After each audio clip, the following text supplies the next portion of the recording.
premier orateur est Monsieur Léaumont pour le groupe LFI-NUPES. Merci Madame la Présidente.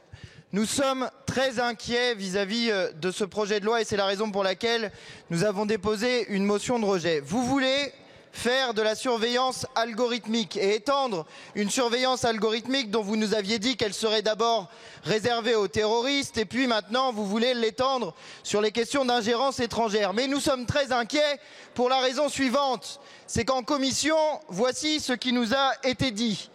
Par principe, il ne faut pas considérer qu'un représentant d'un parti d'opposition, parce qu'il est en France, est bienveillant à l'égard de la France et qu'il mérite une surveillance ou des précautions moindres. Ces propos sont ceux d'un député de la majorité, de monsieur Philippe Pradal, qui dit donc qu'il faudrait surveiller les représentants politiques de l'opposition. Mais attendez, c'est pas fini. Il y avait aussi en commission monsieur Jean-Philippe Tanguy du Rassemblement national qui lui a dit: notre collègue a parfaitement raison. Des députés d'opposition peuvent agir pour le compte d'intérêts étrangers. Voilà l'un des risques principaux de ce texte.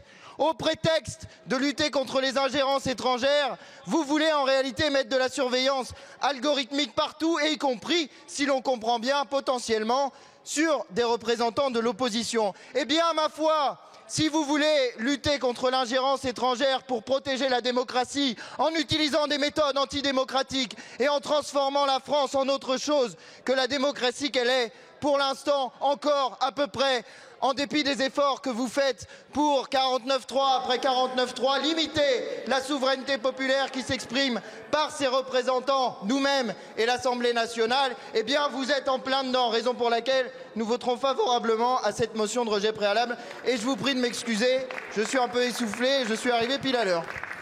Merci Monsieur Léaumont. Et je passe la parole à Monsieur Saint-Toul pour le groupe La France Insoumise NUPES et pour 5 minutes. Madame la Présidente, Monsieur le Ministre, Messieurs les Présidents, collègues, lutter contre les ingérences étrangères, mais qui pourrait être contre? Protéger notre souveraineté, c'est protéger la démocratie. C'est garantir à notre pays la possibilité d'apprécier une situation en toute indépendance, de prendre une décision sans influence occulte, sans pression, et de la mettre en œuvre en toute liberté d'action. L'enjeu est immense. Les menaces qui pèsent contre la souveraineté du pays sont sérieuses, elles sont multiformes. Et vous nous proposez un texte d'initiative parlementaire en 4 malheureux articles. Un texte sans étude d'impact, sans avis du Conseil d'État, quoiqu'il porte gravement atteinte aux libertés publiques, un texte minuscule. De quoi s'agit-il? Nous parlons d'ingérence, c'est-à-dire d'espionnage, de clandestinité, d'application extraterritoriale du droit, de prise de contrôle hostile sur les fleurons industriels, sur des parcelles agricoles, de campagnes de propagande, d'attaques spéculatives, de manipulation des esprits, de hackers, de cyberattaques. Et vous, benoîtement, vous nous proposez un registre de transparence. Article 1. Vous nous proposez que la Haute Autorité pour la transparence de la vie publique, dont par ailleurs vous n'augmenterez pas les moyens, vous nous proposez que la HATVP piste les lobbyistes au service de quelques États. J'espère que vous mesurez le caractère dérisoire d'une telle proposition au regard des enjeux. De fait, vous contribuez à créer un nouveau concept, l'ingérence honorable. Il y a la bonne et la mauvaise ingérence. La bonne ingérence, désormais, vous l'appelez influence. Bien sûr, c'est celle qui achète les clubs de football, qui finance des grandes institutions culturelles, des expositions temporaires, des chantiers archéologiques pseudo-exemplaires. Et la mauvaise ingérence, en définitive, c'est l'action d'influence de pays que vous n'aimez pas. Vous simplifiez tout. L'ingérence ne serait une tactique utilisée que par les régimes autoritaires contre les démocraties. Ah, comme le monde serait simple à lire s'il en était ainsi. Permettez-moi de poser la question. À quoi peut bien servir un tel texte? Est-ce que ses auteurs espèrent sincèrement que les agents du FSB se réveilleront un matin et s'inscriront gentiment sur le registre pour dire qu'ils comptent influer sur le cours de la vie publique en France? Ou bien les auteurs comptent-ils donner une certaine légitimité aux pratiques des pétromonarchies qui, au lieu de s'appuyer sur leur personnel diplomatique, comme tout un chacun, confient leur image à de grands cabinets de communication et de publicité, sans doute pour s'acheter la complaisance d'une certaine oligarchie? Peut-être avez-vous dans l'idée de blanchir carrément ceux qui, dans la Macronie, ont travaillé ou travaillent encore, qui pour Avisa Partners, qui pour d'autres officines de désinformation. Je ne crois pas que vous vous imaginiez pouvoir réellement protéger la France, par exemple, contre une attaque spéculative sur sa dette souveraine avec un tel texte.